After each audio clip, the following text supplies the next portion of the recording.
Hello, hello, hello. Welcome to part 1.2 of Black Women in the Workplace. This is Black HERstory, and I'm so excited to have Kenya Goods here to bring us to the, climax and end of this great conversation about Black women and specifically our history, which we're calling HERstory.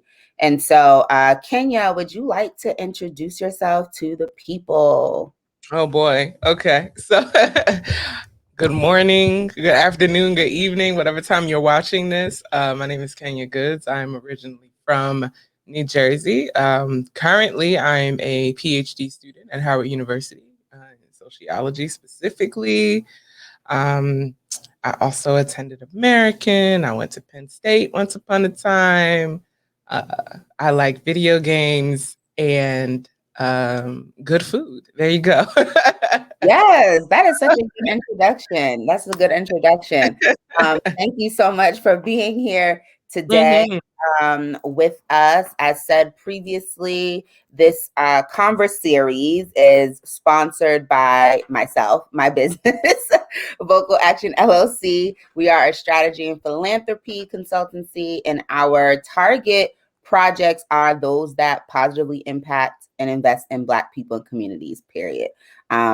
So we're really excited to have this Converse series. My undergrad major was sociology, and I also went to American for grad school. Shout out to the Ebony Eagles.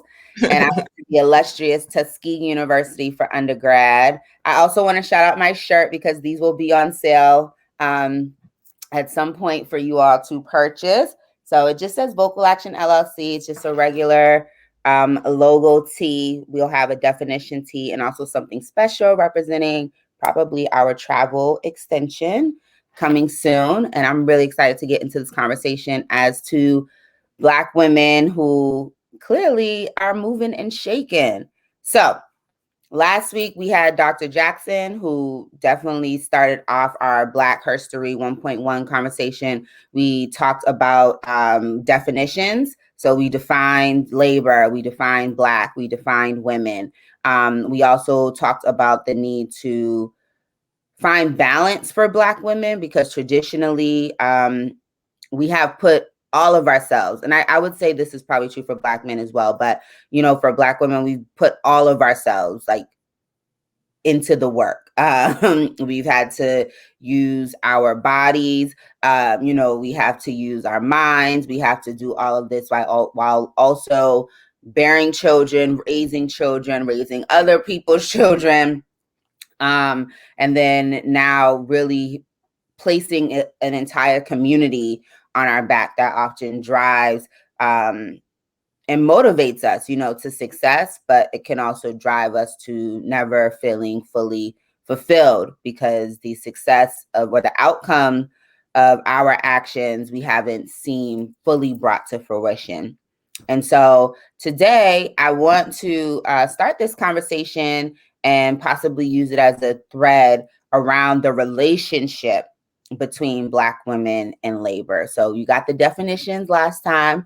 And this time we want to start with the relationship. So Kenya, if you can start with how would you describe the relationship between Black women and labor? I mean, I love this topic because, this is like the core and the center of my research. Looking at the ways in which we meaning people of color, but exclusively Black people as it pertains to what I study. Looking at the ways in which we have adapted and responded to this system that we have found ourselves in, and I'm using my language very intentionally here, because it has to be said that we did not necessarily, as a collective, our ancestors did not necessarily choose this form of labor. Any conversation that we have about Black folk and labor in large, but in particular Black women, we have to acknowledge and call in the experience of slavery. These are the foundational systems and modalities upon which we even came to understand work within our community. Our first role, as Black women, our first role was on the plantation, on this And let's be clear, because we had various roles and responsibilities. We even had power, from when we were in Africa, various parts of Africa, even when we were in different, areas of the world, because as we know, the slave trade was very expansive and cross, it spanned the globe Right. to a large degree in ways that we probably don't even quite understand to this day. And we might not ever fully understand. Absolutely, right? Absolutely, and some of that history in terms of even Black people on the continent has probably been lost as well, based on like the imperialism and colonialism and just oppression from, from European, American, just predominantly white countries has inflicted upon the continent. It would be very interesting to see how much we could all piece together at some point. Big facts, and then just shouting out even Dr. Jackson, I think I would consider part of that collective, that movement of scholars who are, getting there, got their education and putting some fresh eyes on the situation, continues in legacy of, works that have been before us and scholars that have come before us. But in that regard, I have to call in Angela Davis. For those of you who want to learn more information, Women, Race, and Class is a wonderful starting point. That's a book by Angela Davis, and it essentially just breaks down, women's trajectory, Black women's trajectory on this, as it pertains to class, right? And labor is a funny term in the sense that when we strip down, and I'm sure you all went to the definition last time, but when we strip down the definition to its very core, pull up Webster, pull up Oxford, labor really implies you selling yourself, a component on yourself, your skill set, your knowledge, et cetera, in exchange for the means to survive, right? Because it's the very system that we exist in. So when we talk about Black women in labor, the question becomes, how are Black women being tasked with survival on this land? And then we can even extend that question and say across particular periods of time, right? Starting at the beginning, Angela Davis says that, Black women's very conceptualization of their condition, their existence was rooted in oppression, right? That was our first understanding on this land. And with that, if we can dare take our minds back to that time to even possibly conceive, I don't think that any of us can, I don't think that any person living can really conceive what our ancestors went through during that time, right? The horrors of it all, the trauma of it all. I don't think our brains are even equipped to unpack that. But I will say this, at the root of it all is nurturing, right? Thinking of what were Black women tasked with, charged with on the plantation. A large part of that was nurturing. But there was also an element of rebellion, and that has to be said as well. Black women, we were not just, on the plantation raising other people's children, and so on and so forth. And that was our story. Black women in labor, there's an element of rebellion in it, in the sense that Black women have used labor to kind of change the trajectory of their offspring, to, change, and even thinking about slavery, how Black women would sacrifice their bodies, their selves, to ensure that their children, byborn, like their actual children, not the children that they were, charged, but their children, teaching them to read in the darkness, right? Teaching them literacy, caring for, their peers, one another, trying to establish some semblance of community in a very, quite frankly, shitty situation. So I think when we understand it that way, and then we apply it to today, it's just like it makes us reflect on the ways in which we are serving others. I wonder too, in that piece, like I know I know we've talked about outside of this recording about, Black women in labor, even prior to the plantation, started on the ships, and in the holding areas, awaiting their departure from their homeland, and understanding that much of that labor was forced. It was forced sex labor. It just makes me think, like, how do you go from that like, and I'm just thinking of, like, very traumatic, just as plantation life was as well. How do you go from that and still finding the the strength to even just continue on, right? To nurture. And that is often like a place of conflict in some ways for me, when I think about it, because I think that, I think when we talk about labor, we do think of, like, physical bodies, being at a desk or traveling or whatever, and all the things it takes to get to work, to maintain your work, whatever it is you do, does create physical wear and tear, whatever, for for your actual body. And then to transition, I guess, take that hat off to, if you are a parent or a caregiver or even just like member of your community, and have to also find the space to nurture. I mean, these are the types of things that it's just like, this is why we're magic. Like, because that, like, even like breaking that down doesn't even make sense. Like, that is even possible. Yeah, it just feels, somewhat cruel. But as you said, like, it feels somewhat cruel.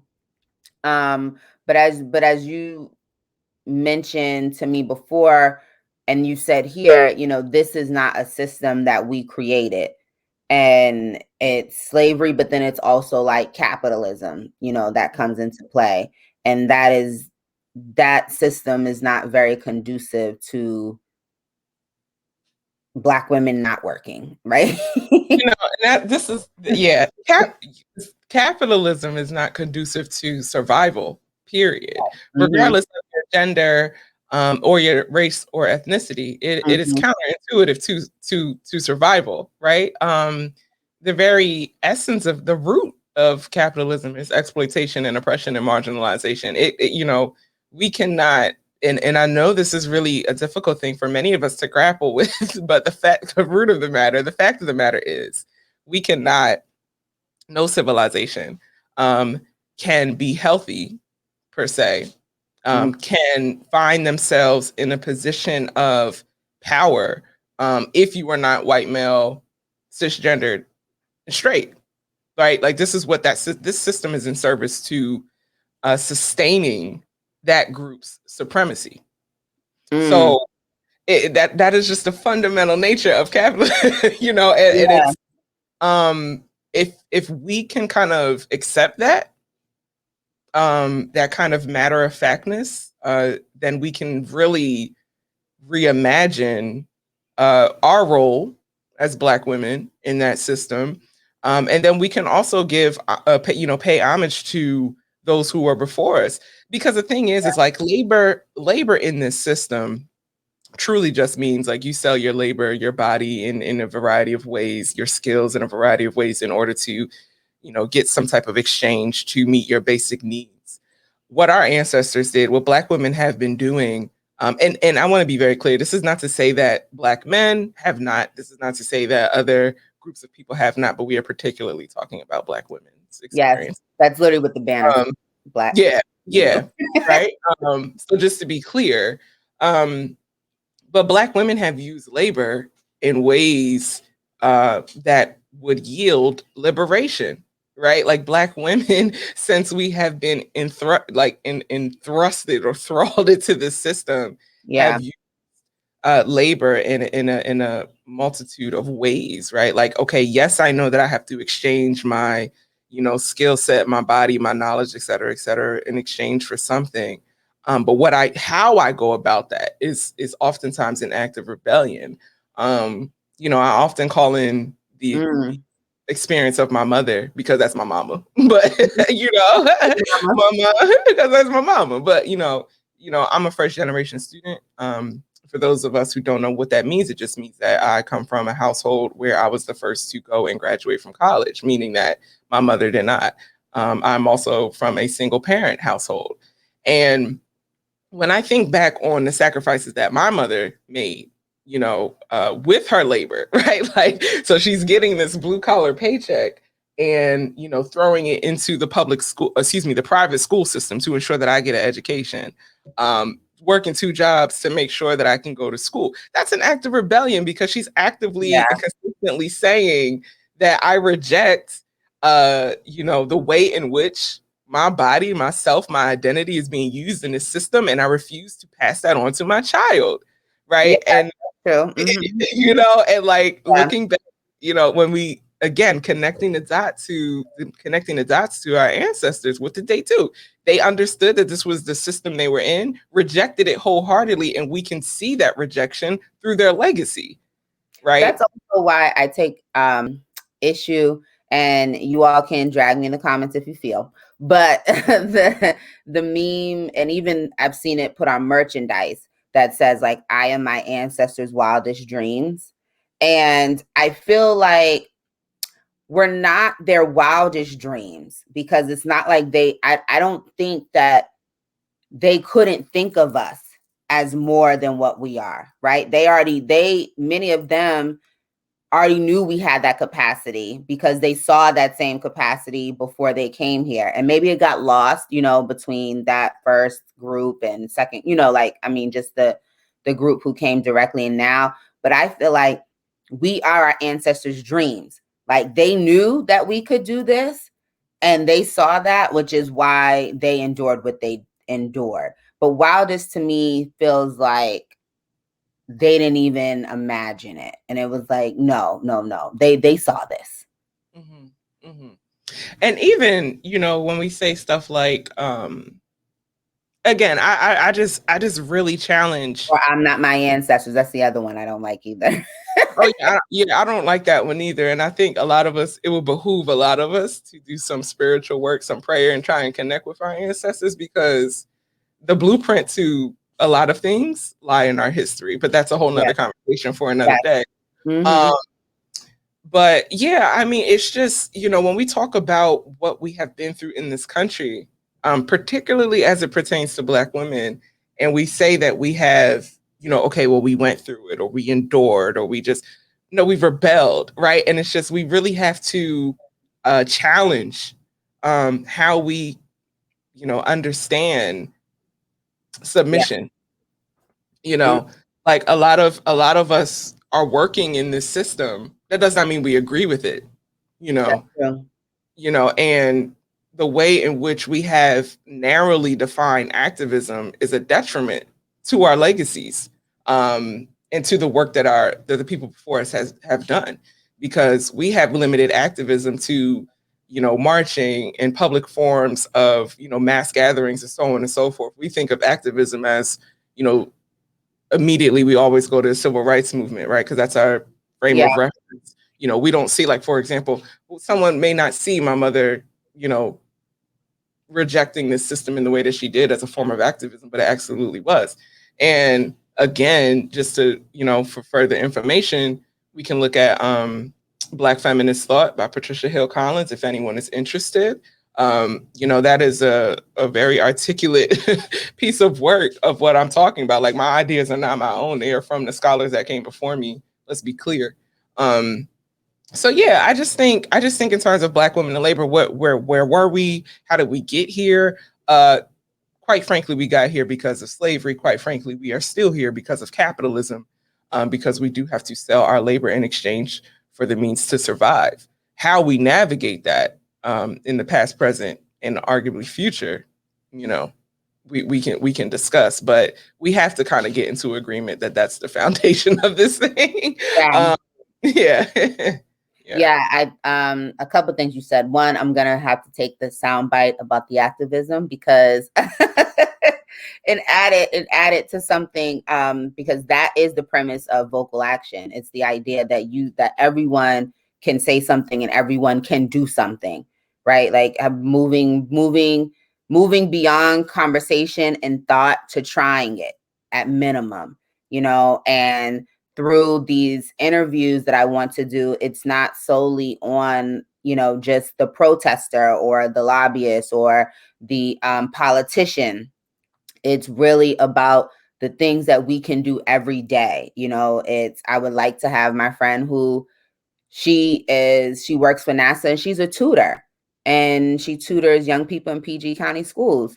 That is action, right? That is activism to me. The same as you're talking about like your mom and the sacrifices that she made, for those of us who may have immigrant parents, the sacrifices that they make, like all of that is activism and it's global, like race is that. So I'm definitely going to have to take that from that was well said. I was like, yes, exactly. That's exactly what I was trying to tell people. People feel like you have to be what is it, a 6-figure millionaire or whatever whatever we see marketed as. I'm a 6-figure entrepreneur, I'm a 7-figure this. We feel like we have to get to that level of having this many followers to think that we are making moves, that we are a part of the progress, and that's not the case. The other thing is, I'm really happy that we started with this part of the conversation, because for those of you all that know of any type of like culture theory, organization structure theory, business, anything having to do with teams, projects, you always have to make sure that you're coming from the same place. We have to be able to define the problem. And so that is the purpose of having this part of this conversation, because if we're not on the same page, if we're not defining this differently, we're gonna talk ourselves in circles, because we're not even coming from the same point. Like, we're not even coming from the same starting point, I should say, not the same point in terms of your opinion, but the same starting point. And so that is a piece that's a piece of work that I feel, in terms of, as you said, how do we navigate being Black women in the workplace? We just haven't come to consensus. And I'm not even sure if like the conversations are centered around that. More so they're centered around the work. And something that, when I'm leading groups as a project manager, when you're first starting a project and you're defining the problem, you really have to encourage people and remind people, do not jump to the solution, right? Like come on, we have to. And that's the hardest part, because people know what they feel, they know what they've experienced, they know what they want to see happen before they even step in the room, right? But it's like, no, there's a lot of work that comes in just, what is the problem? What is the scope of the problem? Let's list it all out. This is our venting session. Like, we have to get to that, and let's come to some consensus around what we are saying the problem is. And when most of the times, what ends up happening is you'll probably get a broad problem, but because you have to come to consensus as a group, you at least come to consensus on a problem that is that you can actually solve, as a group. So it doesn't mean that it's the only problem, but you do end up paring it down to something that you can actually do. You can actually make headway on as this group. And so then you do that. And then whatever you learn from there, you apply. Let's take on something else. So I appreciate that. And I appreciate this part of the conversation. I just don't see enough of the foundation part being discussed. It's really, I think there's an assumption that like we all know, and we all should. But when we talk about what we should do, it's a mess because we all don't know. That part is so important. And I'm really big. So I'm just going to come out of my closet and say that I'm very big on ideology and worldview. I personally just believe that one's worldview or how one views things, or we can also say the lens, as an analogy, the lens through which one sees the world shapes their understanding and their actions within it, Yeah. right? Um, and to relate it to what you were just talking about in terms of problem solving in organizational spaces, I mean, if we, if a group, if a team has a disjointed understanding of the very problem, then the solutions will follow suit. In terms of Black women in labor, the problem, like for example, Black women in the workplace, the problem is the concept of labor, right? And how do we understand the concept of labor? What has been Black people's inherent relationship to labor? What has been Black women's inherent relationship to labor in this particular country? We understand that. Then when we go to the workplace, it's just like, okay, well, then these things make sense, right? If our role in this society was to continue whatever oppressions that are going on, if that's what they brought us here to do, then it's not a surprise. Then you fast forward to 2021 and you're like, wow, I'm exhausted, I'm exploited, I'm being, my voice may not be received in this space. I don't feel safe in this space. Well, yeah, because Black women in labor, it's not necessarily a good relationship in this country, right? Yeah, right. Exactly.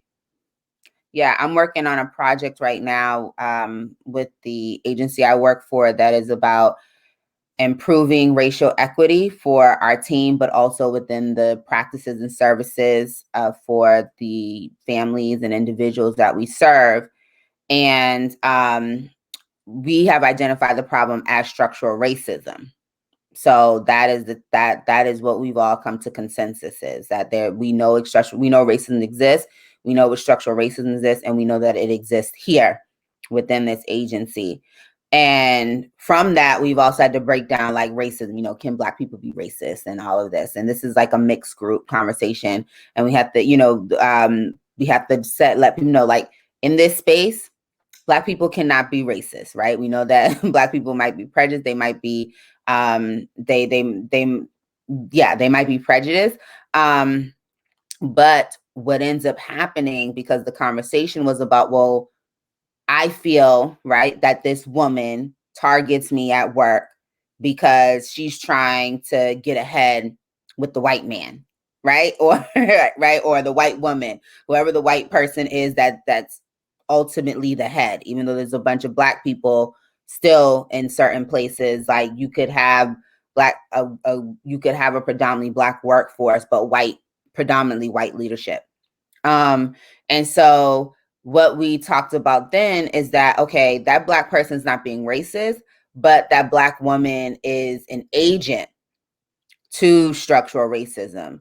So, and how do you then deal with that? Because what I like about the defining of the problem is, as you said, every Black woman is coming from a different experience in terms of working in the space. And if one person feels like the problem is this Black woman is mistreating me, she's sabotaging my work without understanding the relationship between Black women in labor, then it doesn't offer grace. I saw another meme on social media, and clearly I'm on social media a lot because I'm using a lot of social media references.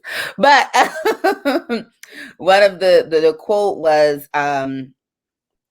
it was basically a therapy quote, and it referenced how when you start to go through therapy and you begin to understand why you do the things you do, you can then offer grace to other people because you understand that they're coming from a place of something that has not been dealt with, right? And so similarly to what you're saying, if you understand the relationship and like tragic, inequitable, unfair, whatever, unjust relationship of Black women in labor in this country, then you can extend some grace to that person because you understand that they're just an agent of, of all of this, and they might not even fully understand it, and I don't know. What do you think about that? I think the concept of grace, we have to be careful because we also have to hold people accountable. I agree with that too. Yes. Mm-hmm. Yeah.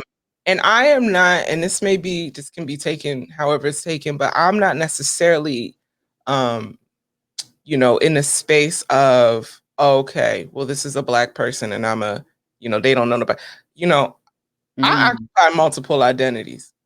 I'm Black, I'm a woman, I'm queer, right? And so I understand oppression and marginalization in a fundamentally different way than, like a Black straight woman or a Black straight male. So again, I am always going to point to the intention behind the action, right? Because we can talk all day about the socialization of how we got here, and there's so much to unpack there. I mean, the thoughts that we have are so many products of teaching and the institutions that we have gone through. Ever since we were children, we have been indoctrinated into this system with ideas. And, when you're an adult, if you are if you encounter some type of awakening where you can kind of be like, what the hell is this that I'm going through or believe in? But a lot of us have not.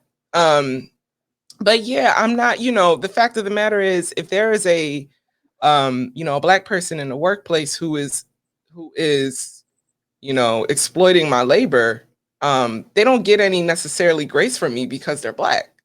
You're exploiting my labor. Right? You are, you are paying me a fraction of what you earn. Your company may make millions, billions of dollars, and you're paying me a salary that, please, I mean, it's a fraction of what you can pay me.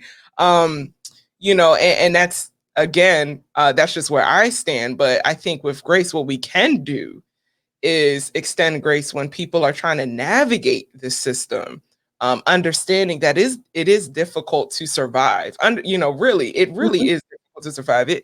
This system that we are in does not give room. It is not even built for you to heal. It's not built for you to feel, honestly. Like, if you think about work, like, it's fast paced, right? Everything is so fast paced. You think about how difficult it is for many of us to slow down because of all of the responsibilities that we have. Think about how difficult it is for any of us to feel what it is that we're actually going through, right? So I extend grace to the ignorance in that regard. But I don't necessarily extend grace to people who are intentionally trying to achieve or be successful at the expense of other people's oppression. I don't care what color you are. So because I agree, and I'm interested in talking about how do you hold that person accountable, and in terms of respectability politics, right? So, like, an example that I can give is at this point in my career, I've worked in quite a few teams and quite a few spaces where I have been like the youngest person on the team, right? And so my experience has been older Black people, specifically Black women on the team, have this idea of what a Black woman should be, and in the workplace, how she should dress, how she should speak, even to calling like white coworkers miss and stuff like that. That's crazy to me. But and so while also holding this deference to them because they're older Black women, right? So it's like navigating the cultural space of like deference to the women and the people who've come before us, like our elders, and also disagreeing with their idea of what a successful Black person looks like. And the reason I threw grace in there is because I am not one of those people that will say I'm not my ancestors, right? Going back to that chant that I hear that gets on my nerves, because ultimately I'm here because of them. And regardless of, you know, regardless of what they were teaching, many of us who are now in school, who, you know, have graduated schools, who may have certain jobs, have used that respectability politics, assimilation, whatever you want to call it, to survive at some point. We've understood wearing the mask, we've understood the duality. And so, yes, I get where they're coming from. At the same time, as I believe in progress, right? It's like trying to hold the system accountable, trying to hold Black people accountable to progressing, right? Like, yes, we got here on this. And I'm not even saying that we're fully in a space where we can just totally reject it, because I don't believe that we're there yet. But we do have to progress. So that is like, so I'm wondering, like, how do we do that? I think we have to come to an agreement that respectability politics are inherently oppressive and marginalize people. And even our elders, you know, now they deserve grace because they, by sheer life experience and time spent on this earth, period. However, you know, that's what respectability politics are. Yes, and I also want to say it's not just older people. There are definitely young Black professionals who totally believe in this as well. 100%, right? But yeah, respectability politics are inherently oppressive. And again, it's kind of this thing of, do you address the symptom or the illness itself, right? You know, to draw a parallel, if you have COVID, or let's say pneumonia, if you have pneumonia and you develop a rash, you can treat the rash. The rash is a problem. You can treat the rash. You can put cream on the rash or whatever. But you're still going to have pneumonia. Right? You're still going to have to address that thing, right? And that's what we have to do in terms of Black women in our relationship to labor. You know, we can address how we show up in this space. We can, hey, you know, this, if you talk this way, if you walk this way, if you carry yourself this way, this will help you make your labor more. I don't even. It doesn't even like. I know it's hard, right? Because the first thing you want to help and make it more durable. Yeah.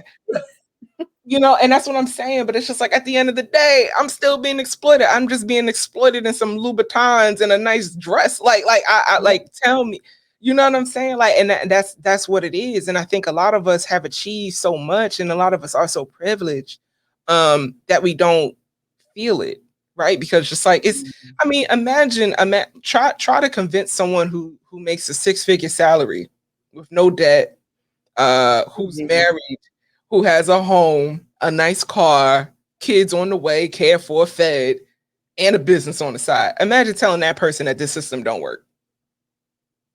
You can't, like, you know what I mean? Yeah. And even after, you know, historic, like to draw timeline, imagine telling Black people that we can't achieve anything after Obama was president. We made it. Right. And so you know, this is where the challenge is. And so to answer your question, how do we? I think it comes down to just raising that awareness of the fundamental problem. You know, some things are symptoms. Be very clear. Some things are symptoms, but these symptoms are products of a larger issue, and that issue is always going to come back to capitalism, like at least in this country. Yeah. White supremacy, even, there's Right. a relationship, there's an, it cannot be divorced from capitalism in this country. So these are the fundamental things. The question that all of us need to ask ourselves is, where do we stand on those things? The fundamentals. Where do you stand on those? Because how you stand on those impacts everything that you see having to deal with those things, right? If we're talking about the workplace, I'm going to ask you, how do you feel about labor? Do you feel like, do you feel like any person should be working forever? Do you feel that way? Do you feel that, yeah. Yeah. The question I ask myself is, the idea of moving up around, just moving up in a job. Do I feel like I should have to do all of these things to do what I really want to do? Some of us, we take jobs that might not be what we want to do, or might not, the subject matter might not be what we really want to dedicate our lives to, but we take it because it's like, okay, I know that if I do this or get this type of experience, or, I get to gain this skill set, then the hope is that eventually you'll land, in a position, or be able to create a position for what it is you want to do. And it's like, do I feel like I should have to do that?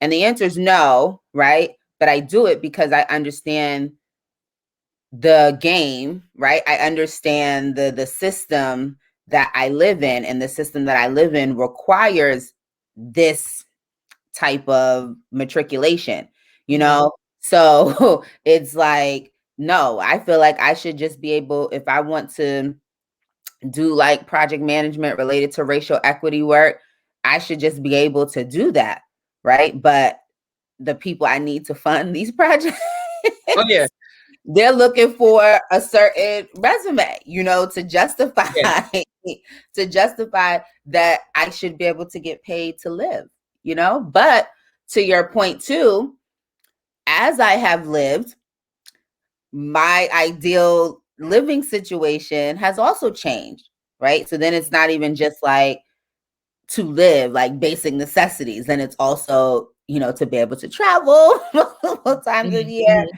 So all of those things come with that. And I feel like that's how we get sucked in. And this is where I'm going to bring it back. I'm sucked in.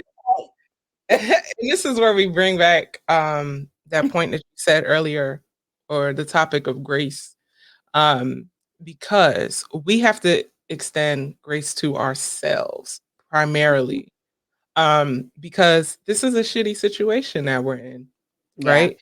And we can all day as scholars say, excuse me, this is how we get free. We can lay that foundation, but the fact of the matter is we're still working to get free within the system that, we have to sell our labor in order to survive. We have to give ourselves grace in that. We have to. Like, we have to honor the work that we do. We have to celebrate ourselves for the work that we have accomplished, small or big win. We have to even reframe how we define wins in terms of magnitude. Like I was just talking to a friend, because it was like, yeah, this is a small win for example, that I got up today. That's not a small win. Yes. In a pandemic, and every single day you're watching people that look like you being shot down and killed.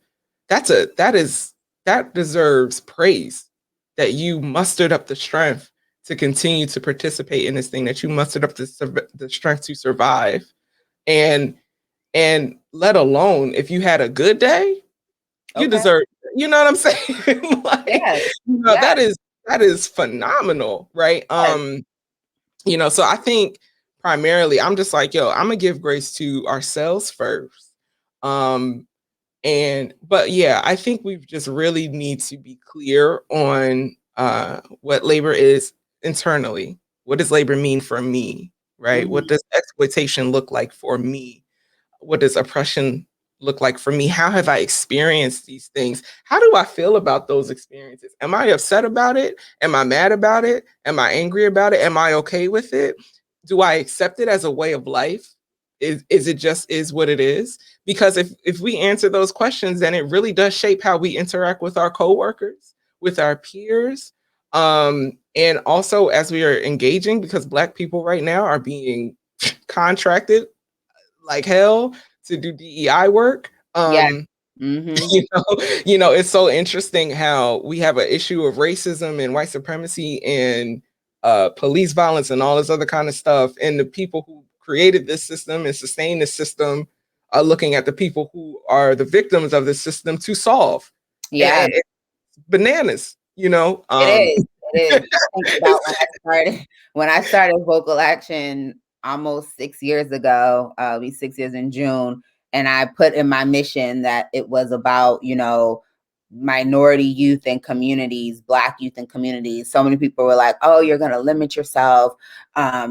People, are you sure you want to specifically say that? And I was just like, yeah, because that is what I want to do. That is what I'm most passionate about. And I want to pursue something that I'm passionate about. And now 5 years later, it's like, yes, this is like the this is normal. It's almost normalized. And that is that is also progress. In the sense there was something you said that I wanted to go back to about the grace. So what type of ideologies do we possess? And one of the ones that I'm thinking of is, or two, is sometimes the Black women are magic leads to like we're super women, and I think that can be like problematic. I also think the greater attachment to the nurturer can also become problematic. So, what type of ideologies are we bringing to the workplace that prohibit us from having that self-reflection about where do we stand on the fundamentals? Or are some of these ideologies a part of the fundamental? I think both and all in between. If we look at like how society is structured, if we look at the way in which ideology is, I guess you could say, transferred, taught, bestowed upon individuals. We are all introduced and indoctrinated to an ideology of white supremacy. We are. How we navigate that, infinite number of ways, but we are all indoctrinated into that ideology. So I think as we're in the workplace, when we look at respectability politics, we can see the thread, right? It's just this idea that we must align ourselves to whiteness in order to succeed, right? So again, we are placing whiteness on a higher level than anything else. Yeah. I think the real work comes into rejecting that, like within ourselves as individuals. And this doesn't even, this does not necessarily sound like burn it down, but it is a very revolutionary act. If you can look at yourself in the mirror and be like, I am all that I am, and all that I am is great. If you can get to a space where you're like, despite what this boss says about me, what this performance review says about me, as long as I am my authentic self and my authentic self is good enough, and measure our worth on those type of inherent concepts, then perhaps I personally believe that we can show up in the workplace and in different spaces better.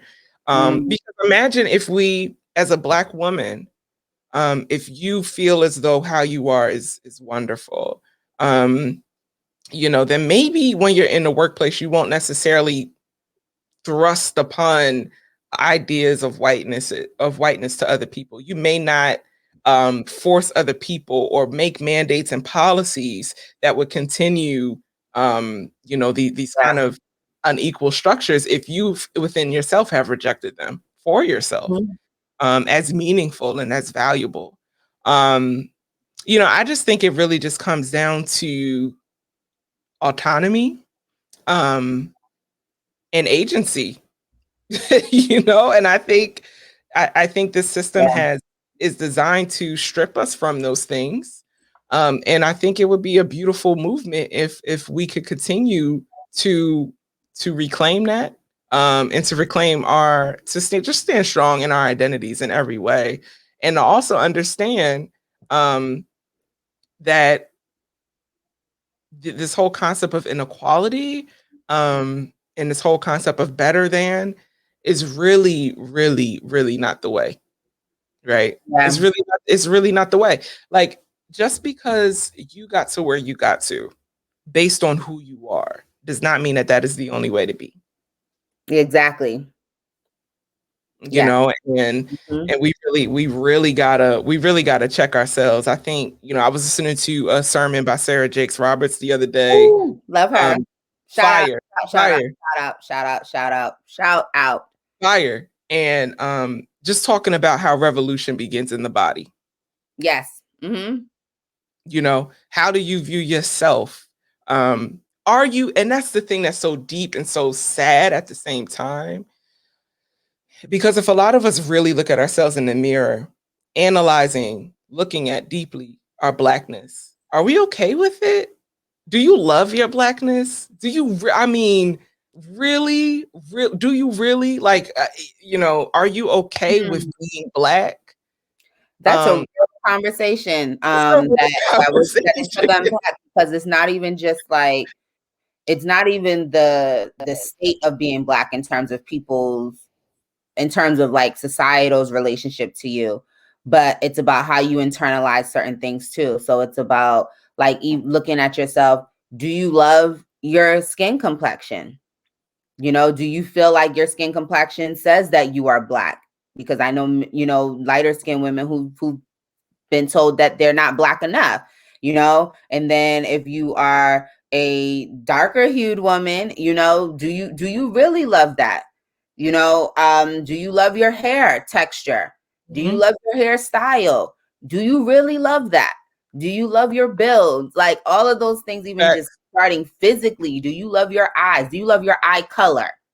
It's Do facts. you, for real, like, do you love the shape of your lips? Like all of these things. And then also, I'm just thinking about how that is magnified, because I really love like young people. Like I love working with young people, especially young Black people, because I feel like they keep you fresh, and it's the best way to keep a pulse on what progress needs to look at. And I think about how even then a question for them is when they're looking at whatever they see from wherever media they're getting it from, what successful Black women look like. Now they're also looking at themselves as, is my body really Black?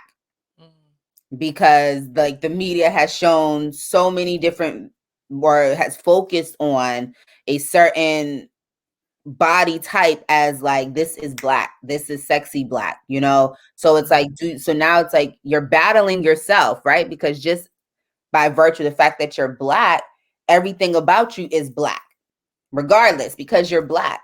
But now you're battling against the media that's telling you, no, this is actually Black. That's right. And so like, how do you deal with that? And then once you deal with that, then it's like, because you start to realize that because of the insecurities, or you start to realize, yeah, there are parts of myself that I don't like, then you also start to realize that's how you show up in the world. And I also want to interject with this too. I think when we look at ourselves holistically, also looking at our experiences and the ways in which we have come to achieve whatever it is we achieve. Yeah. I tell my students, I'm like, before you go out into the world thinking you hot shit, understand that you are blessed. Yeah. You are not better than anyone. You're Mm-hmm. blessed, right? Because when you look at the systems in place that were designed to keep you down, how dare you, quote unquote, come out of the hood and then look down upon the same people in that condition, right? Child, Black You, bourgeoisie, that's a whole, you ooh, know, You know, you are blessed. Right. Mhm. You are blessed. You were blessed to make it out, right? Yes. That does not mean or negate your experience. Your success does not negate the very real and objective conditions that people of color face in this country. Yes. Yes. Obama's presidency does not negate at all Yes. or reduce at all the very real atrocities that Black people in this face. He just Yes. made it, and there are you know, that is not necessarily the time for this conversation, but there are, you know, from a sociological perspective, we can break down how he made it, why he made it. Right. You Yeah. know, Why him versus you know, them? Yes. that's not the point here. The point of the matter is, right? These are very real experiences and conditions. Black people in this country are not expected to achieve, are not equipped with the tools and resources to be equivalent to white folk. That is just the nature of this thing, right? Yes. And so And I would say that's globally. globally, Yeah, that is a, and that is why racism is a global. That's why people say race is a global construct. This is why, like, it just means that it is a global construct. It's very true. And so when we think about, like, how do we, you know, like, you're working with youth and different people are out here doing that good work. You know what I mean? You know, it's so important for us to just humble ourselves. And I think that's kind of the myth and the lie that this thing will teach you, because you walk around with your degrees and you be like, my don't stink and I done made it and da da da da da da. And it's just like, wowzers. You know what I mean? Like, you know, we have to remember, and it is sad, and I think that many of us don't even have the capacity for it. I mean, it's just so much going on in the world, and I hate to even suggest that we should take on more awareness of trauma. Right. You know, because it's just too much right now. It literally, in this moment, is too much. But it is, we have to be, there's a reality to our existence that we cannot negate. And we have to stay focused on that. We have to be very clear on that, because, you know, those of us who are privileged, using our power and our awareness to shed more, spread the information. Like, this is what this thing is. You know, Black women in the workplace, I would, those of us who are professionals and are in positions of power, just humble yourself. Be proud of yourself. It's, you know, it's a fine line. Being prideful and, you know, it's fine. Be proud of yourself and your accomplishments, but do not think for a second that your ascendance reflects the norm. It does not. You are blessed and you are an anomaly in many ways. Yeah. Yes. And I think that that's the balance that people have to, because that's a whole nother conversation about the whys. Because you know, like, I even think about sometimes, depending on, you know, where you grew up and who you grew up with, you can, in your mind, think about, like, why you and not them. You can think about, like, oh, the decisions that they've made, that, you know, the different choices. But even going to those decisions and choices, it's like, did they really start from the same point, you know, just by the fact that you were born into the same environment, you know, like, even within homes, like siblings, you know, you can go into that about why you two are in different places, based on all of these different things. So like, you know, too, even a call back to this concept of, I think you had mentioned something like, you know, how Black women are perceived in a certain way, you know, queendom and all this other kind of stuff. I know for me, I kind of reject being called a queen from certain people, because it's just, you are assigning me this role, and these expectations that I'm not in agreement with, you know. I am a person, a human, who has real feelings, who needs days off sometimes, who needs to process things sometimes, who needs to be silent sometimes, who needs to be loud sometimes. I if I feel so called to lead people, then I'll step into that. But that's an agreement that I'm going to make with my God and my ancestors, and Yes, exactly. but you're not going to assign me in that role. And so in terms of Black women, we're often perceived in that way, and especially in the workplace, we roll up in there and, oh, you can train this person, you can help this person. I don't know that I can. Maybe I don't want to. And maybe no, this is really outside of all other duties as necessary as needed. It's a question of agency. It's a question of, can I declare what I want for myself when I want for myself and how I want it. The other thing too that I just wanted to add about this thing of humility is I think that many of us, it may be difficult for us to grapple with the fact that we are blessed, because there's a supremacy that comes with putting yourself on a pedestal, right? Mm-hmm. It feels good to say that you're better than someone. Can you elevate yourself without, my thing is, can you feel highly of yourself without demeaning someone else? Mm-hmm. Can we get to a place of that where we're just like, I am great, period, not in relation to, or, and that's what we got to do better at. Cause like, I don't need to break someone down to build myself up, and yeah. we gotta get more in the habit of that. Even if that person is breaking you down, because I've had those experiences too, where I do believe that I'm great, period. But I have had experience with people, friends, family members, whoever, who feel like you're not better than, and that is not even what I said, right? I just said I'm great, period. Mm-hmm. And you can be great too, whatever that looks like for you. And you are great, period, too, right? Like great doesn't always just even mean a state of like, you're not great now, mm-hmm. right? Like you're great right now, wherever it is you are. Now, when you do that internal look in the mirror and you ask yourself, is this your greatest? You might say yes or no, and based on that, you will make decisions on how you want to move. But that does not mean that you aren't great now. And even if it looks differently for the both of us, even someone who might have a better job and better financial circumstances or better education, they are great also. Do I look at them and say they're greater than me? No, I think they're great also. Because I'm only in competition with myself.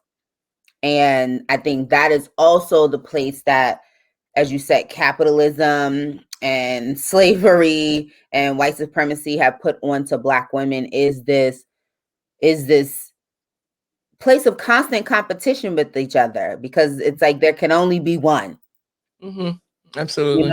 And that's what I mean as like Black women, we can be agents of patriarchy. Like we can be agents of all of these things, even misogyny, because we have somewhere subscribed to mm-hmm. these things, and we believe that there can only be one, mm-hmm. rather than questioning why is it that there can only be one, and how do we get two?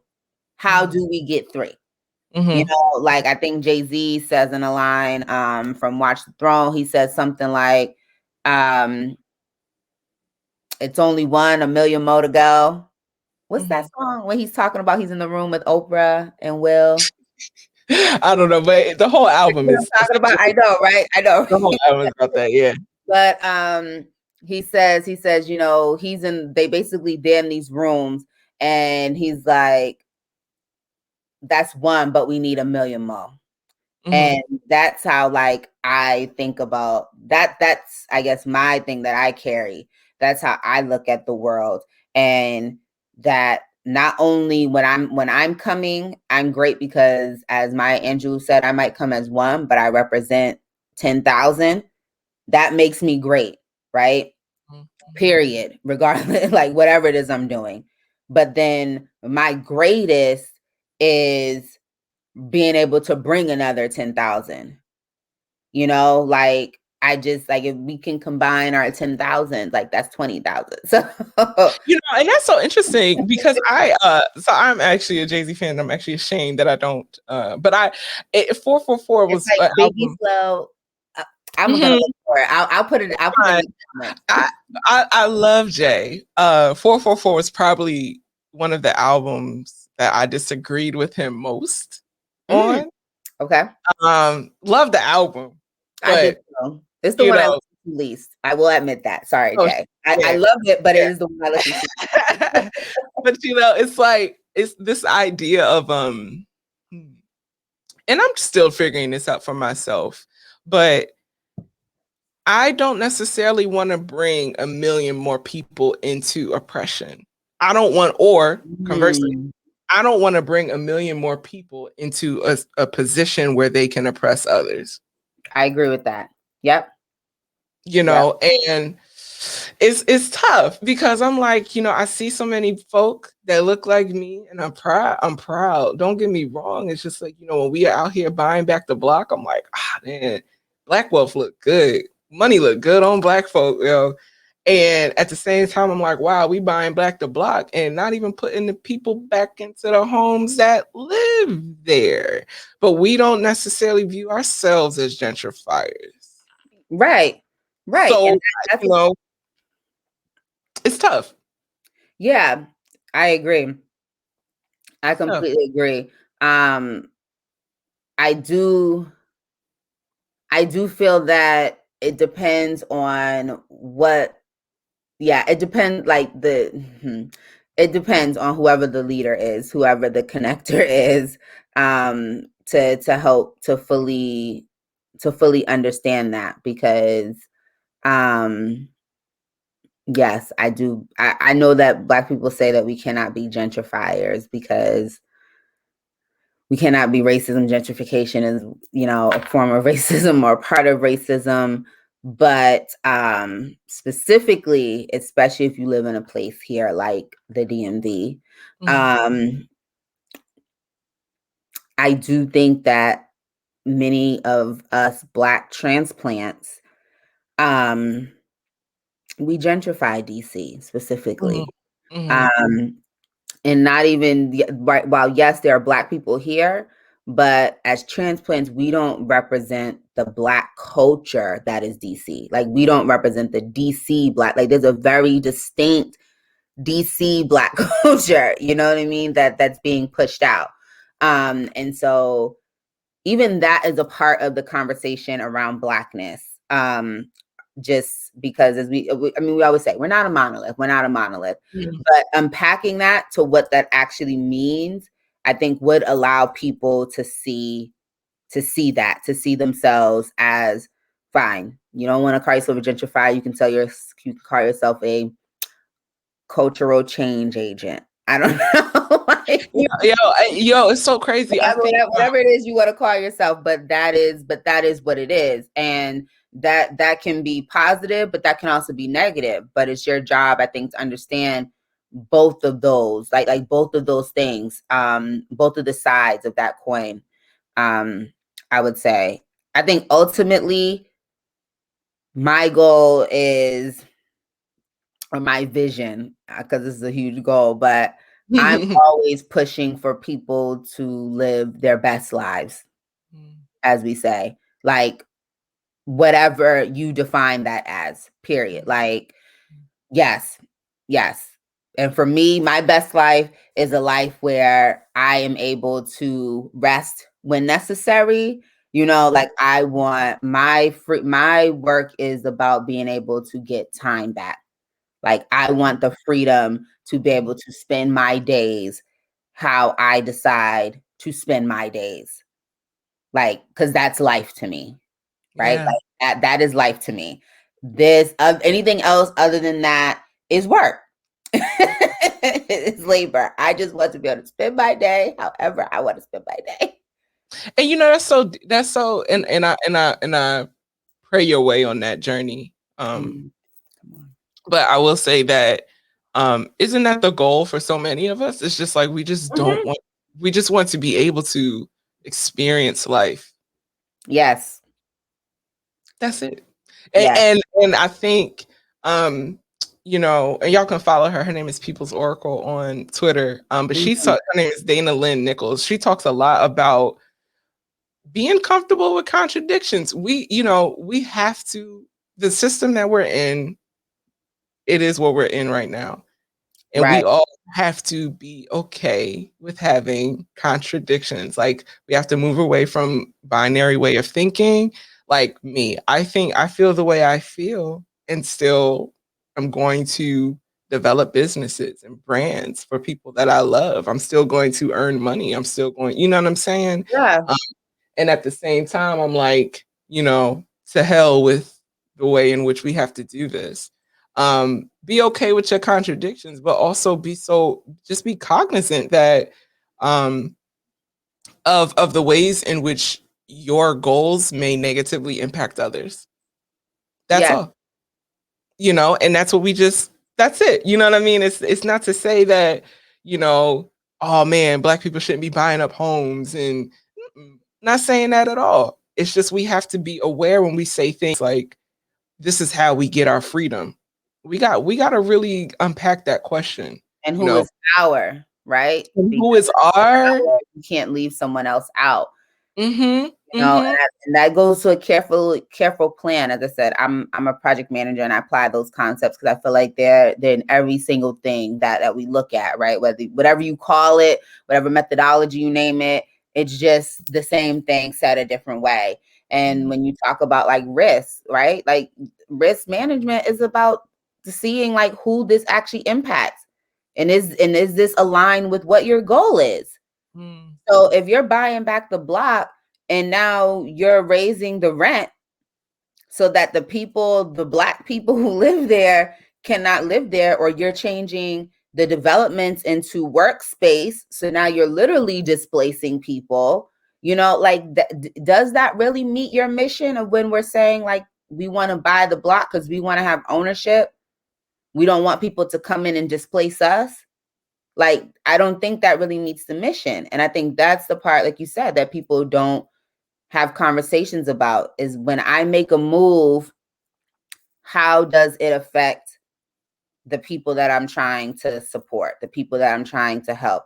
Like, what is that? Is that a Ludacris song? When I move, you move, just like that? Yeah. Like that, that's the anthem. Like, you, when you move, if the people ain't moving with you, man, you gotta disconnect between, you're off. You're off. Like you're off. You're off. And I think too, even when we talk about, bringing this back to the conversation of the workplace, when you're in there and looking at respectability politics, if you believe in that, if you believe that women should dress a certain way, just be clear on your understanding of who women are, who's in that category, right? If we say that women should dress like this, and where do I fit, for example, as a masculine presenting woman? Are you thinking of me? Are you thinking of gender non-conforming or non-binary folk? Are you thinking of them?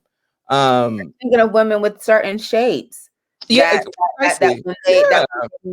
when they then dress that way, you're then shaming them because they're too curvy. They showing off too much leg, or it's just like, what is it? And again, and that's the thing, I always tell my friend, I'm like, it doesn't, your dreams are your dreams, and I pray your way on them. But I just need you to be specific about, the people that you say that you serve, and what your actions mean for the larger collective, And again, those are larger questions that we may need to unpack with our therapist, because it's just, I think sometimes when we find those answers, it can be a little, we will kind of find that it's just like, wow, I'm actually participating in the reproduction of a thing that I actually hate. And again, learning, and learning how to navigate that. I don't think there's anyone on this land who can say that they're not participating to some extent in its reproduction. I have aspirations to be a professor, academia in and of itself is the primary site of the reproduction of these ideologies that keep us, oppressed. I agree. Like, Because you have to, it's whatever you decide, and by virtue of you even pursuing academia, that goes back to your form of rebellion, just bringing it full circle from what you said from the very beginning, like Black women in the workplace, how we have navigated labor traditionally has been a form of rebellion. And that is exactly what I believe that you're going to do. I believe that it's what most women, Black women in the workplace, believe. And we just cannot lose sight of the goal, because we know that happens. It's how we've had instigators, agitators, people to help completely abolish Black movements, killing some of our participants, and even, the assassination of some of our leaders. It's because they lose sight of the goal.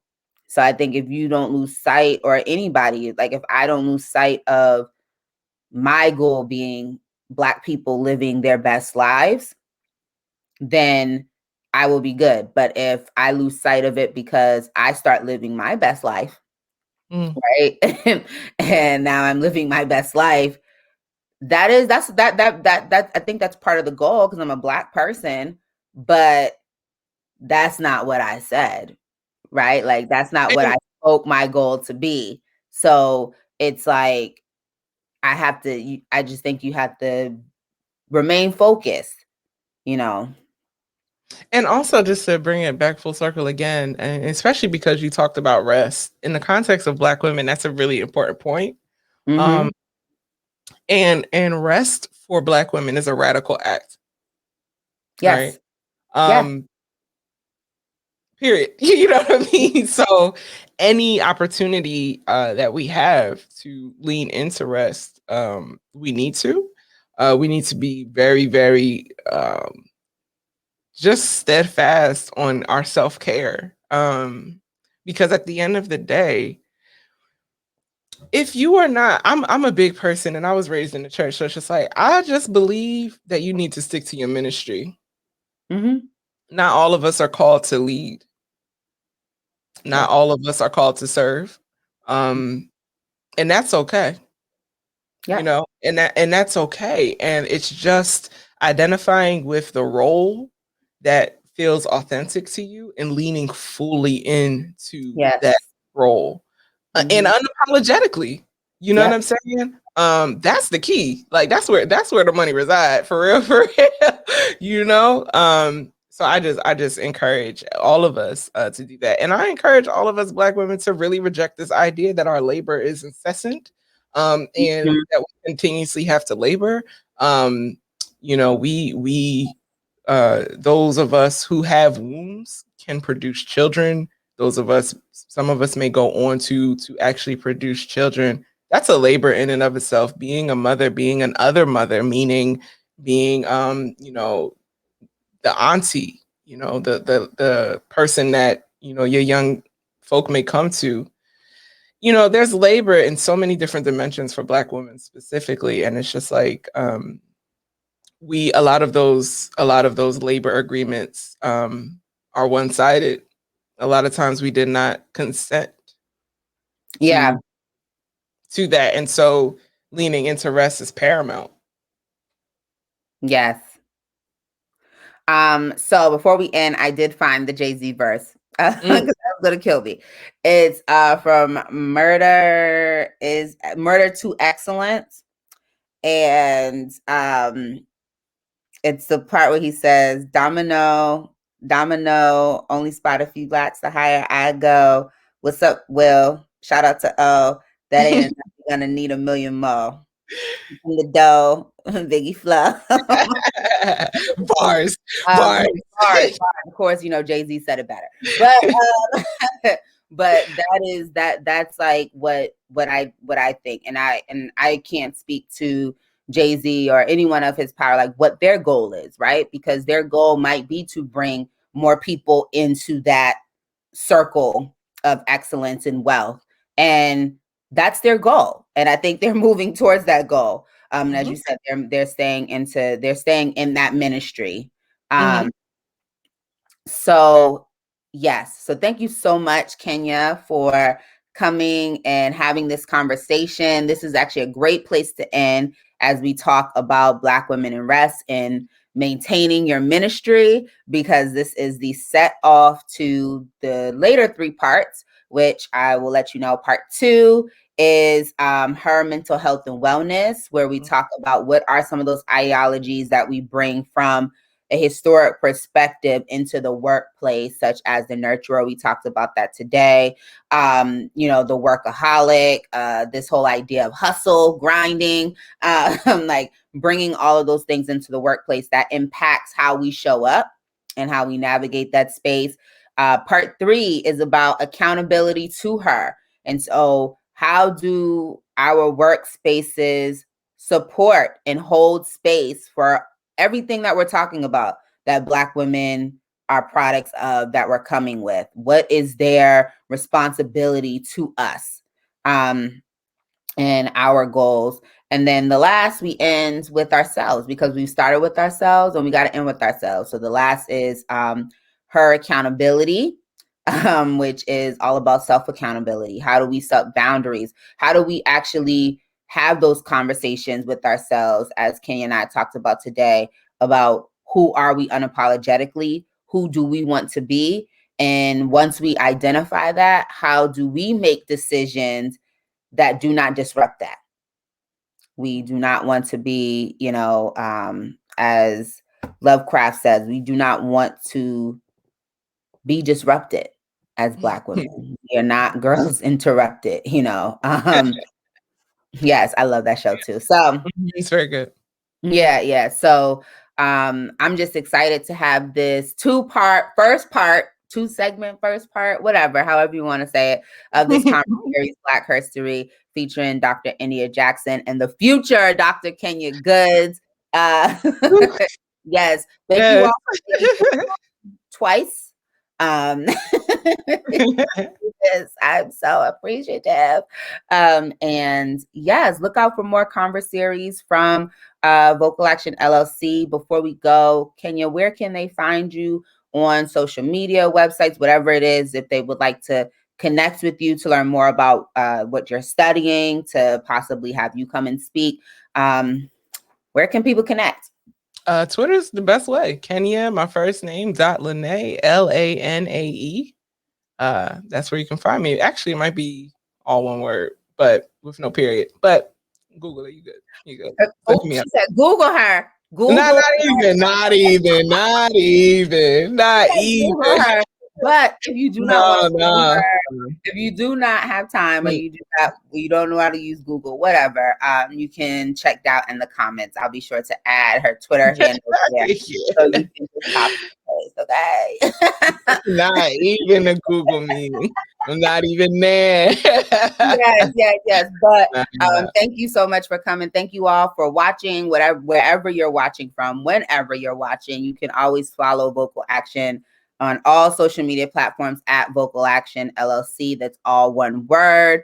I'm not particularly active on Twitter, but you can find us there. But the easiest way to connect with us is probably by sending us a message. So you can do that through Instagram by clicking the email box, or you can visit our website at www.vocalactionllc.com and send us a message there. So thank you.